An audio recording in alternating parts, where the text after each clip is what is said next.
Hello दोस्तों, welcome back to my channel once again. जो लोग पहली बार आए मेरे चैनल को प्लीज़ आप लोग सब्सक्राइब कर दीजिएगा, जिससे मुझे भी मोटिवेशन मिलती रहेगी। आज की इस वीडियो में मैं बात करने वाला इरकॉन इंटरनेशनल लिमिटेड के बारे में। उम्मीद है आपको नाम यहाँ पे क्लियरली दिख रहा होगा। सबसे पहले मैं बात करने वाला हूँ इसके अंदर रिटर्न्स को लेकर। तो यहाँ पे रिटर्न्स को देखकर बिल्कुल भी आपको इन्फ्लुएंस नहीं होना है। जो मैं चर्चा कर रहा हूँ सारा डाटा पब्लिकली अवेलेबल है, आप चाहते हैं तो खुद से भी चेकआउट कर सकते हैं। अगर हम लोग आज की बात करें 1% की गिरावट इसके अंदर नोटिस की गई है।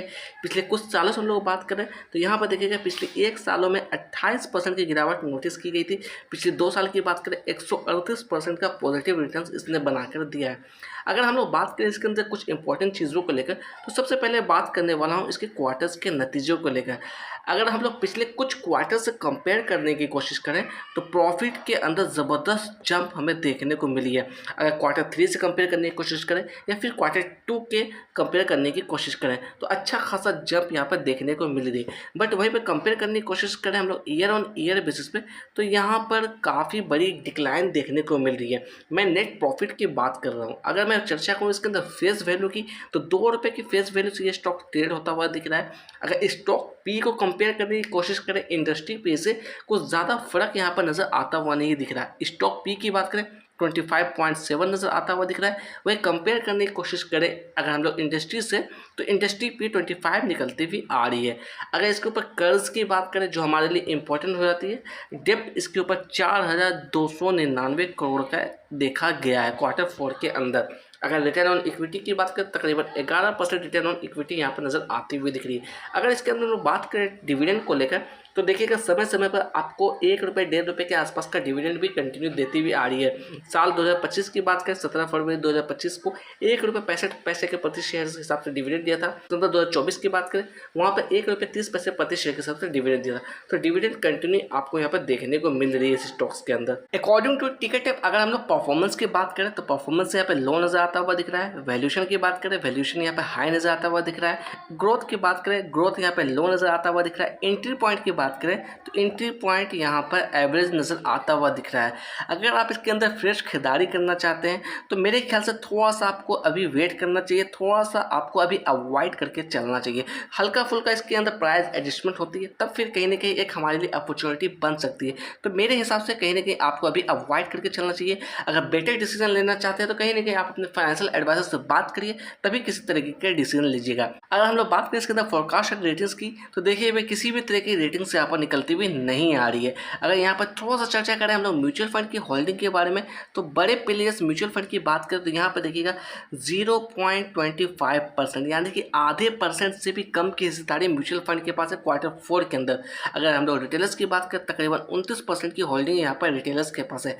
एफआईज की बात करें लगभग 4% की होल्डिंग है। डीआईज की बात करें 1.32% की होल्डिंग नजर आती हुई दिख रही है। बड़े प्लेयर्स की हिस्सेदारी इसके अंदर काफ़ी कम नजर आती हुई दिख रही है। अगर इस हिस्सेदारी को कंपेयर करने की कोशिश करें हम लोग दिसंबर 2024 से यानी कि Q3 से कंपेयर करने की कोशिश करें, तो यहाँ पे देखिएगा म्यूचुअल फंड के अंदर 0.15% की हिस्सेदारी थी, काफ़ी कम थी, यानी कि Q4 से भी कम थी। तो थोड़ा सा आपको अवेयरनेस दिखाना है, क्योंकि जब तक बड़े प्लेयर्स इसके अंदर इन्वॉल्व नहीं होंगे तब तक प्राइस एक्शन में मूवमेंट हमें देखने को कम मिलेगी।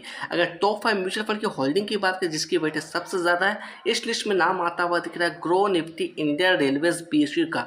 इसकी वेटेज की बात करें 4.72% निकलती हुई आ रही है। अगर हम लोग बात करें Nippon India Nifty small cap की, इसकी वेटेज 0.33% निकलती हुई आ रही है। देखिएगा इसके अंदर हम लोग बात करें 1 डे का टाइम फ्रेम में चार्ट पर, तो यहाँ पर देखिएगा मैं इस लेवल्स की बात कर रहा हूँ। अगर इसकी हम लोग बात करें, ये है कैंडल आपका ठीक आज से 1 साल पहले जुलाई 2024 की मैं बात कर रहा हूँ।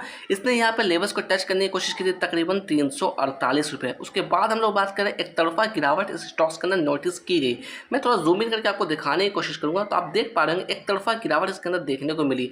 अगर यहाँ पर हम लोग बात करें ठीक अपने रिजेक्शन लेवल से इसके अंदर रिजेक्शन देखने को मिली है। अगर इसकी वैल्यू की बात करें तकरीबन 225 रुपये के आसपास आती हुई दिख रही है।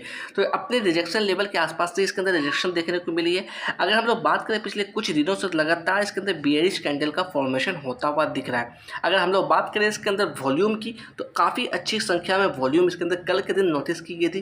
तकरीबन 37 लाख की वॉल्यूम देखने को मिली थी। वहीं पर अगर हम लोग डिलीवरी ऑफ परसेंटेज की बात करें, काफ़ी कम डिलीवरी इसके अंदर उठाई गई थी। सिर्फ और सिर्फ 25% माल की डिलीवरी इसके अंदर उठाई गई थी। अगर हम लोग यहाँ पर बात करें फ्रेश खरीदारी के लिए मेरे हिसाब से आपको अवॉइड करना चाहिए। अगर आप रिस्क लेकर काम करना चाहते हैं या फिर किसी भी तरीके के डिसीजन लेना चाहते हैं तो आप अपने फाइनेंशियल एडवाइजर सिंपली बात करिए, उसके बाद डिसीजन लीजिएगा। अगर इसके अंदर थोड़ा बहुत प्राइस और एडजस्टमेंट दिखाता है, अपने सपोर्ट लेवल के आसपास आता है तकरीबन 180 रुपये के आसपास, तो एक बाइंग अपॉर्चुनिटी हमारे लिए बन सकती है। अगर इसके अंदर हम लोग बात करें 50 DMA के बारे में, यानी कि 50 डे मूविंग एवरेज की वैल्यू की बात करें, इसकी वैल्यू निकलती हुई आ रही है 191। साथ ही साथ चर्चा कर लें हम लोग 200 डे मूविंग एवरेज के बारे में, इसकी वैल्यू निकलती हुई आ रही है 194। अगर हम लोग करंट प्राइस की बात करें वो है 199, ठीक अपने 50 DMA और 200 DMA के ऊपर ये ट्रेड करता हुआ दिख रहा है। अगर हम लोग इसके अंदर टेक्निकल्स की बात करें, क्या टेक्निकल्स निकलती हुई आ रही है ट्रेडिंग व्यू की तरफ से, तो ओवरऑल इंडिकेशन यहाँ पर न्यूट्रल का नजर आता हुआ दिख रहा है। अगर हम लोग मूविंग एवरेजेस की बात करें वो भी यहाँ पर न्यूट्रल का इंडिकेशन शो कर रहा है। अगर मैं बात करूँ ऑसिलेटर की, यहाँ से भी न्यूट्रल का ही इंडिकेशन आता हुआ दिख रहा है। तो आपको सोच समझ के काम करना है, किसी भी तरह की जल्दबाजी नहीं करना। अगर आपका लॉन्ग टर्म का व्यू है इसके अंदर तो कहीं ना कहीं आप इसके फंडामेंटल्स को चेकआउट करिए या फिर अपने फाइनेंशियल एडवाइजर से बात करिए, समय समय पर इसके क्वार्टर्स के नतीजे को चेकआउट करिए, तभी किसी तरीके के डिसीजन लीजिएगा। चलते चलते मैं इतना कहना चाहूँगा, जो भी मेरे चैनल पर पहली बार है मेरे चैनल को प्लीज़ आप लोग सब्सक्राइब कर दीजिएगा, जिससे मुझे भी मोटिवेशन मिलती रहेगी।